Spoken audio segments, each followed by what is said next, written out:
Hey there everybody, it's the Swamp Cleaner here, back with another video for you. I hope you guys all had a wonderful Thanksgiving. I hope you guys spent some quality time with some family and friends. Had some good turkey, stuffing, mashed potatoes, pumpkin pie, all that good stuff. Green bean casserole. See, it's either you love it or hate it. People have a love-hate relationship. I don't know anybody in between. Maybe around the dinner table you decide to avoid politics this year, or maybe it just couldn't be avoided because there's just so much happening right now in the world. We're ramping up to the 2024 election cycle. There's multiple wars happening across the world. And now we have the slow creep. Well, it's not the slow creep anymore. It's just the in-your-face Orwellian authoritarianism that is rearing its ugly head all across the Western world in response to migrant invasion. I'm just going to call it that because at this point, what else are you going to call it? In today's video, we're going to have a little history lesson. Well, not a history lesson, but a lesson on history. Because there are a lot of people in the world who sorely lack the understanding that history provides you for context when it comes to looking at the world.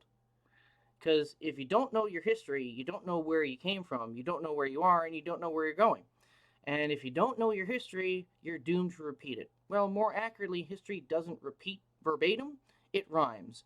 Faces, names change, locations change, but ideas and methods generally stay the same. So today, we're going to start off with somebody who is in the Irish Parliament who definitely didn't pay attention in history class and never read a book on Orwell.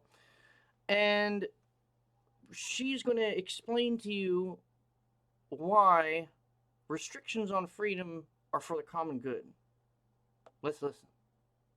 When you think about it, all law, all legislation is about the restriction of freedom. That's exactly what we're doing here, is we are restricting freedom, but we're doing it for the common good. You will see throughout our Constitution, yes, you have rights, but they are restricted for the common good. Everything needs to be balanced. And if your views on other people's identities go to make their lives unsafe, insecure, and cause them such deep discomfort that they cannot live in peace, then I believe that it is our job as legislators to restrict those freedoms for the common good. All right, okay, let's unpack that. So, at first, she says that the legislature is there to restrict freedoms. No. She's got it asked backwards. Legislation is there to ensure that people's rights and freedoms are preserved and maintained. Because in the Western world, we have something called the social contract between each other. We've developed an understanding that certain things are bad and should be restricted, and are restricted because they've been made illegal by the consensus of the society. Things like rape, murder, robbery, anything that violates the non-aggression principle is already, for the most part, illegal. The problem here is that she wants to, and governments always want to, expand to facets of society that aren't illegal or aren't considered illegal at the time, like your freedom of expression, your freedom of speech. And like I said earlier, this woman has never read a book from Orwell because she literally uses that whole shtick of, ooh, the common good, the greater good. It's like that scene from Hot Fuzz. You guys know that movie where Simon Pegg has finally tracked down the cause of all the mysterious deaths and everything, and it's the town council, and they're all just like, freaking the greater good. And he's like, how is this helping the greater good? I'm like, that's what I got from when I heard this woman here. But let me get back to another point that she was talking about here. It's a little bit further along. If your views on other people's Oh, identity, perfect. Right there. Right here. everything needs to be balanced. And if your views on other people's identities go to make their lives unsafe, insecure, and cause them such deep discomfort that they cannot live in peace, then I believe that it is our job as legislators to restrict those freedoms for the common good. Now, what was she talking about there? She was saying your views. She wasn't saying the actions you take, which, let's say, people have negative views on black people. So, like white supremacists, white separatists, or something like that. I don't know, white supremacy, okay? Um, you're allowed to be a white supremacist. Well, I mean, at least in America, I mean, First Amendment. You're allowed to express any opinion you like, no matter how vile it is. You can be hateful towards anybody you want, and you can be public about it. But that will not run you afoul with the legal system. Now, socially, friends, family, community around you, you might have consequences for having those views and expressing those views. You might be ostracized. Heck, you could even lose friends. Well, that is ostracization. You lose friends. You could lose your job. That is bad enough. Like being cast out of the community and into the wilderness, so to speak, is a heavy weight on a person psychologically. And we use that in a civil society to keep everybody, I don't want to use the term in check, but that's essentially what it is.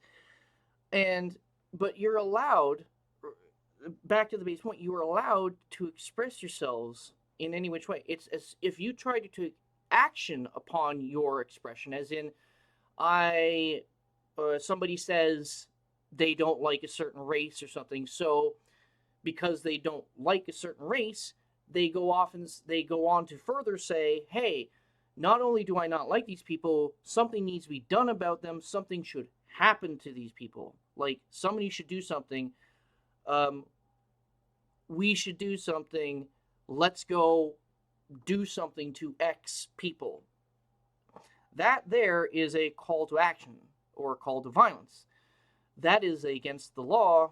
I mean, here in America, First Amendment, that's not covered by freedom of speech because you are calling on people to commit acts of violence, terror on people, which are illegal. And fomenting that by calling for violence will get you in trouble and thrown in jail. But to this woman and a bunch of other people, not just in Ireland, but across the Western civilization who are in positions of power like this, believe that the not it's not the actions are bad, yeah, which are illegal, but now they need to go and sanitize the views.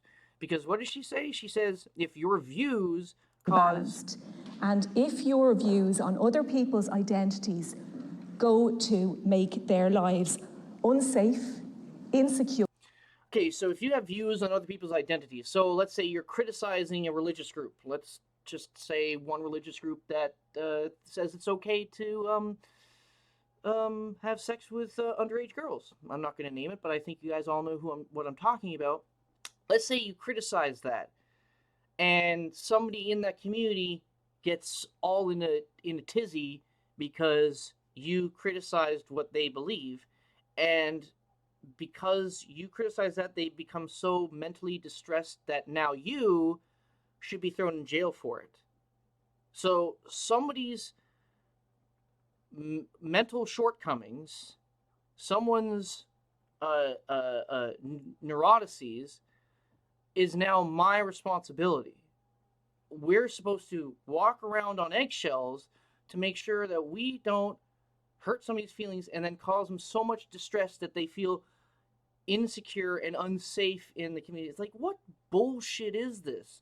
This is Orwellian crap to censor people who are pointing out an objective problem in society right now, and that is mass migration.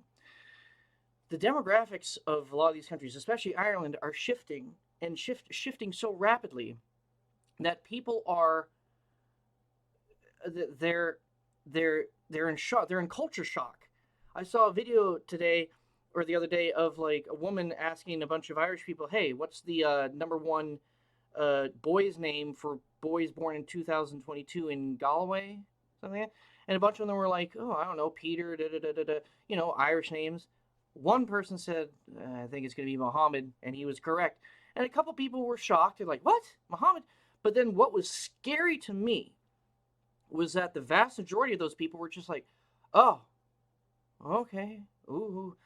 No reflection, no pause to think of why Muhammad would be the number one name in a Irish town in Ireland for kids being born. It's the inability to look into that deeper, to think critically about it for a minute, is really disconcerting to me because I mean, it's Ireland.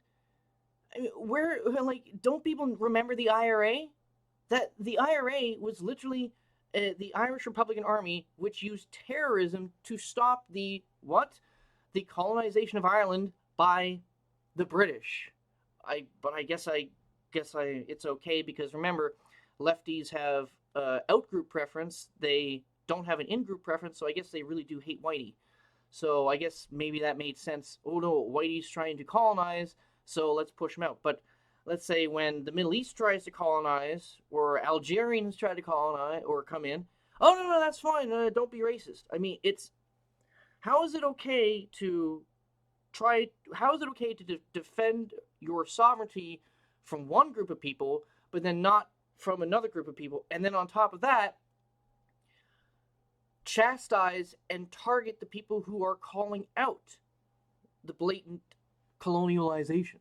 See, I'm using that term right now because I'm couching it in this leftist mentality, but I'm not going to do that for too long.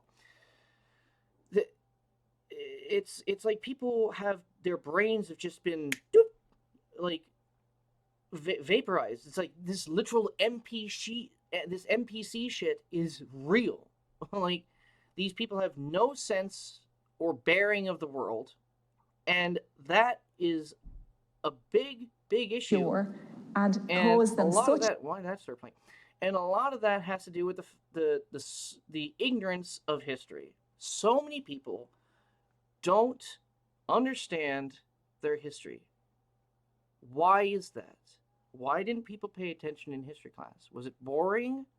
Was it dry? Was it just like, that's the past, it has nothing to do with me? Like, I'm living in the here and now, I'm doing my thing. I mean, that whole, like, attitude, I just don't get it. Because if you want to be a full or complete person, you have to actually study what was going on in the past. Like, where things were, what was happening, how people were treated, how civilizations clashed with each other or worked with each other. You have to understand these things to get a better understanding of where we are now and where we're headed in the future. Because, for example, you have people here who are these river to the sea idiots chanting free, free Palestine when they have no idea at all about the true history of this area of the world right here. Now, this post I'm going to show you is a little bit tedious, it's a little bit long, but it gets the point across perfectly, in my opinion. So I'm going to read it for you. A little history for those wanting to restore Palestine. Before Israel, there was a British mandate, not a Palestinian state, as in the British were managing and administrating the area because that was from the fallout of the First World War through the Second World War, and then in 1948, that's when the whole, or 1946, 47, that's when the whole transfer happened, and then Israel became a state, and then they immediately got attacked. Before the British mandate, there was the Ottoman Empire, not the Palestinian state. Yes, the Ottoman Empire. They controlled Turkey, the Sinai. They controlled all throughout the Holy Land area, all well into what is Iraq, Iran. They had all that. Okay. Now let's go even further. Before the Ottomans, there was the Islamic State of Mamluks of Egypt. No, no, no. Hold up now. Hold up. People are saying, Islam. Ha ha. See, look, you're dumb. You don't know your history. I'm like, no, no, no, no. It's like, how far back does that go? The Mamluks of Islam, that was like what, like about like 1200s, 1100s, something like that, like 1000 AD, roughly around there. Let's go even further, because there's still more history to go to. Before the Islamic State of the Mamluks of Egypt, there was the Ayyubid Arab Kurdish Empire, not the Palestinian one. Now, I don't really know much about this empire. I don't know how long it's been around, but roughly it's, between 1000 AD and or it's around 1000 AD, and I think before that, or I could be wrong, because here's the next one. Before the Ayyubid Empire, there was the Frankish and Christian kingdoms of Jerusalem. Okay, there we go. Now we've got our times, because everybody is more familiar with that. That's the Crusades, the history about the Crusades. So that's around what, 1000 to 1100 AD. So the other one, the Ayyubid Empire, was from like 1200 to when the Ottomans took over in like the 1300s, 1400s, something like that. I'm being rough.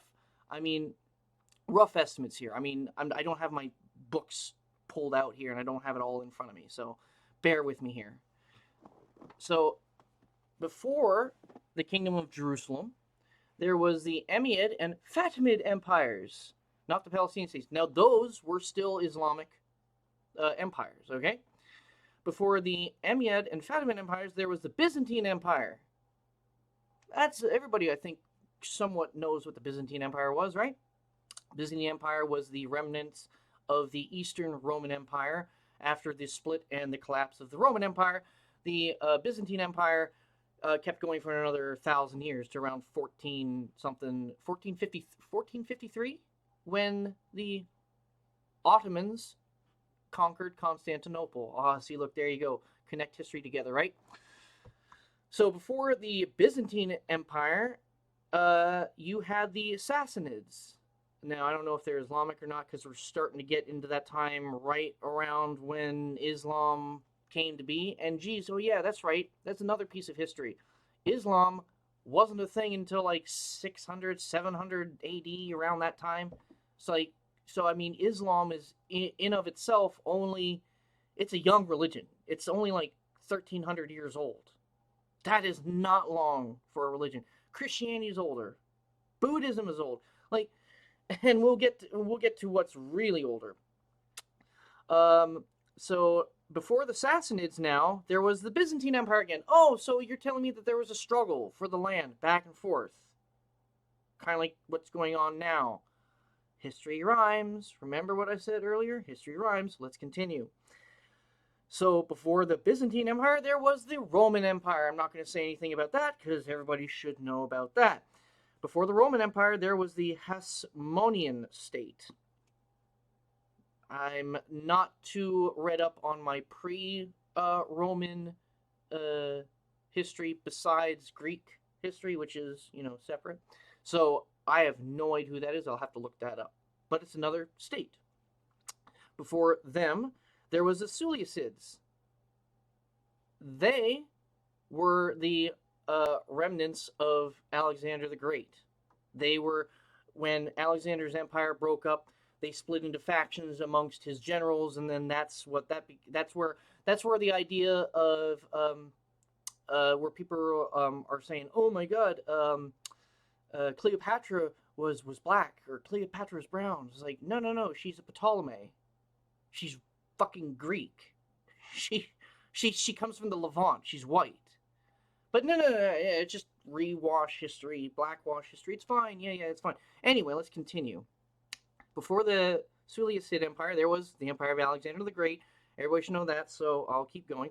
Before the Empire of Alexander the Great, there was the Persian Empire. Everybody should know that too. The Persians, they pretty much owned all of that area between pretty much India to the Mediterranean was Persia. It was massive, huge. And it's crazy that Alexander the Great freaking whooped their butts and took it over. Like, that's crazy. Isn't it? just imagine, like, we need people like that today again. Like, we need more people like that, more like go-getters, like Alexander the Great. I'm getting off on a tangent. Okay. Before the Persian Empire, there was the Babylonian Empire. Now, I don't know so much about that, but um, Babylon, Hanging Gardens of Babylon. What else am I going to say? So it's just another empire. Oh, look at this. Before the now here we go. Here we go. Now this is where it gets sticky for some people. Before the Babylonian Empire, there was the kingdoms of Israel and Judah. Holy crap. That was when the that's when the Jews were living in what is now considered Israel. And before them, there was just the kingdom of Israel before the Judah, because there was a split. I don't really know a lot about that. I'm not going to get into it. I need to do more history learning. History's fascinating. So before the kingdom of Israel, there was the theocracy of the 12 tribes of Israel. So now we're starting to get we're starting to break away from like what is considered structural empire or statehood to a closer or looser knit band of tribes that live in a certain area that have a common communal goal or sense of togetherness. Before the theocracy of the 12 tribes of Israel, there was agglomeration of independent Canaanite city kingdoms, not the Palestinian state. That was more getting back into the whole Egyptian, like, we're getting into like kind of like ancient Egyptian times here now, okay? And then the kingdom of David, historical map of these, okay, this is the kingdom of David. Okay, so there you go. So this goes back even to where this is even like after Moses and everything. Remember, what I'm not a religious person myself. Only read snippets of the Bible. But when did Moses and the Jews get leave Egypt? After all the plagues and the frogs and they left to find the promised land. They were going through the desert for 40 years. Wasn't that like 1000 BC or something like that? And at that time, there was like Judaism was an established people, an established religion. So you're telling me that Judaism, which is about like like 3,000 plus years old, they have no claims to the land in Israel because of some Muslims and Islamic people who are pretty much upstarts, and they say, no, this is our land now. It's like, no, no, no, no, no. We're going to actually restore the people to their land. And that's why back up here you had a British mandate to get the Jews to resettle in their homeland, because that is their homeland. Like, look at this. Way before you ever had any Muslims, there were Jews. So, I mean, right there, them saying the Jews, we were here first, that's false. I mean, you can do a lot more digging than this. This is just me scraping the surface. This is just me scraping the surface. Sorry that this took so long. It was tedious, I understand. But you need to understand, people need to understand this, because when you have dumbasses on the street corner saying, from the river to the sea, Palestine will be free, that means nothing. Palestine was never actually itself a state. Palestine was just a region, a province, an area of land within all these other states. And those people lived in there. Sometimes they were persecuted, sometimes not. Sometimes they were ethnically cleansed from some areas, and sometimes they moved back. But they never actually had, the Palestinians never had their own state. They were always subjugate to somebody else who was living there. So how come now all of a sudden Israel should just disappear and all of Palestine, all of that should now be Palestine because that's what it was before? No, you guys are just freaking dumbasses and have no understanding of history, don't want to do the research, Because you guys remember, history's boring. I don't want to do history. That's so stupid. I live in the here and now. Yeah, I can see you live in the here and now. Because you're adult. Anyway, I'm going to move away from this part of the video and move on to another example of people. And I'm glad that there's a community note on this now, because when I saw this earlier today, I started I wanted to slam my head against the wall when I saw responses to this, because again, now we're now we're going into World War II history, which I'd assume a good number of people would have some kind of grasp on. Okay, like so. This guy said, and he's paraphrasing. Elon never said this, but this is what he was paraphrasing. He should have said, paraphrase, Israel must do in Gaza what the Allies did in Germany and Japan. Now, for the most rudimentary understanding of World War II, you'd think, oh, crap, that's bad, what he just said there, because what did the Allies do to Germany and Japan? Oh, yeah, destroyed them, bombed the shit out of them, nuked one country twice, stamped out, eradicated all of Nazism, and occupied both those countries for decades after. Or one country was, actually no, yeah, decades after. One was 50 years of occupation, and the other one was 10, 15 years of occupation. But here's the context: people were sorely lacking. Because World War II history doesn't just mean 1939 to 1945. There's called post-war. And post-war is just as important to add context to the war and the fallout of it into the present.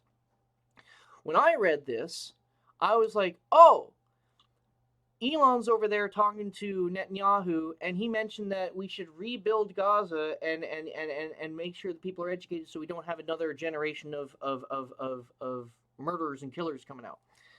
So when he said Israel must do in Gaza what the Allies did in Germany and Japan, I took it as, restoration, rebuilding. What was the term after the Civil War? Shoot. It's off the top of it. But you know what I'm getting at. It's rebuilding the entire country. American muscle, American products, heavy duty machinery helped rebuild Germany, helped rebuild Japan. Almost there was so much resources and industry and time and effort dumped into these countries after we defeated them to rebuild them back up, to ensure that we don't repeat the same mistake again. Because they learned their lesson from what happened the First World War. What did the Allies do in the First World War after they defeated Germany? They literally told Germany, screw you, pay me. And yeah, I'm sure that leaves a wonderful taste in people's mouths. So there was resentment. And that resentment, yeah, it was low for a while, but then it starts to bubble up. And somebody in Germany took advantage of that resentment and melded it and shaped it into his own idea and his own vision of what that resentment was all about. And then we got World War II. The Allies were like, no, we can't do that again. So instead of slapping them, instead of adding insult to injury by just walking away and letting them deal with it, and then also us leaning on them for money, how about we invest in these countries a lot of our time, money, and effort into rebuilding them, restoring them, so where the people don't see us as conquerors, they see us as liberators. And it's to anybody who's learned it on history, this is simple. This is like, oh, 1, 2. It's like a 2 plus 2 math equation. It's simple as hell. To these people who don't know history, it's quantum physics. Their minds. So when they get exposed to reality of the past, they kick in their cognitive dissonance because they have nothing else to fall back on, because there is nothing to fall back on, because they've not been taught anything. They don't know any better. All they have is the vague talking points, the platitudes, and there's nothing there. It is literally NPC on steroids. And when it comes to the Israel thing, people have gone nuts. It's all over the place now. It this the chip on these people's shoulders are so massive, and they're pointing the finger at who they think put it there. No. Look inward to the failures of the education system. To why is the education system failing? Who is running the education system? And why have they decided to shift focus from reading, writing, arithmetic, and history to gender studies and LGBTQ and climate change? That's not helping anybody.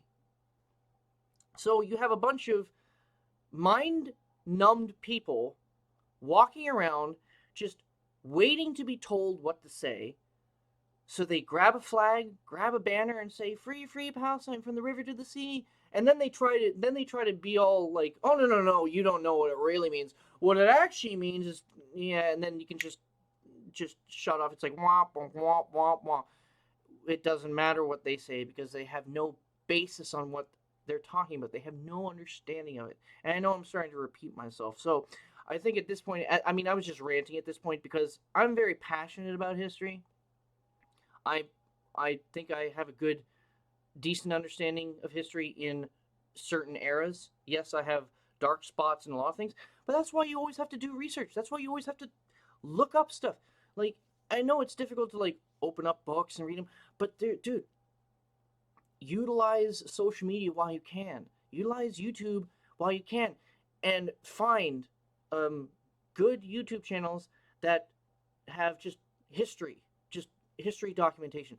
There's Timeline, War Stories, Chronicles, History Hit.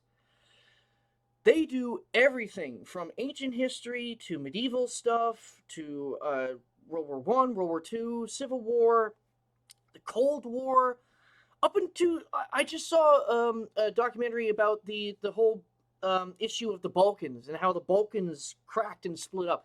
Fascinating, absolutely fascinating. But people just say, well, that doesn't matter. I'm doing my thing. Okay, yeah. Keep doing your thing, because if you keep doing your thing, we're gonna get this. When you think about it, all law, all legislation is about the restriction of freedom. That's exactly what we're doing here, is we are restricting freedom, but we're doing it for the common good. You will see throughout our constitution, yes, you have rights, but they are restricted Yes, for you the have rights, common but good. Everything needs to be balanced. And if your views on other people's identities go to make their lives unsafe, insecure, and cause them such deep discomfort that they cannot live in peace, then I believe that it is our job as legislators to restrict those freedoms for the common good. The greater good, the greater good. Weak-minded, weak mentality, and that's coming from these people and the people who claim to be offended. They're all weak-minded people, and the sad thing is a lot of these people are in positions of power, and they should not be in positions of power.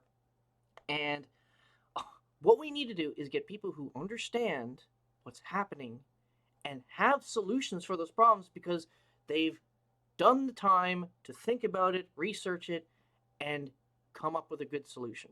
These people just tell you what you want to hear, or they just tell themselves what they want to hear, and at this point they're not even okay. You know how I'm going to wrap this up, but you know how a while back the governments would always deny, no, we're not doing anything nefarious. That's crazy to even think that. And then they do nefarious shit. And some people catch on. And then sometimes they get caught in their lies. So they can't just say, no, we're not doing nefarious shit.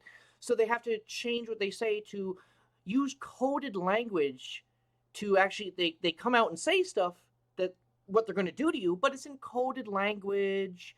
and it sounds fluffy and nice and stuff like that. And now they know that that's not working anymore, so they just said, screw you. We're just telling you how it is. We're going to restrict your freedoms. Legislation's here to restrict your freedoms, because if you have a view about something that we don't like, we're going to shut you down, because you know why? Don't you know it's for the greater good? All right, anyway, people, hope you enjoyed the video. Again, I hope you guys had a great Thanksgiving, and I hope you guys have a wonderful Christmas and a happy New Year, and I hope 2024 we can start reversing this stuff right here. Because remember, I wore this t-shirt today for a reason, because damn, he was right. Did he call it or what? Anyway, hope you guys have a good one, and I'll see you later.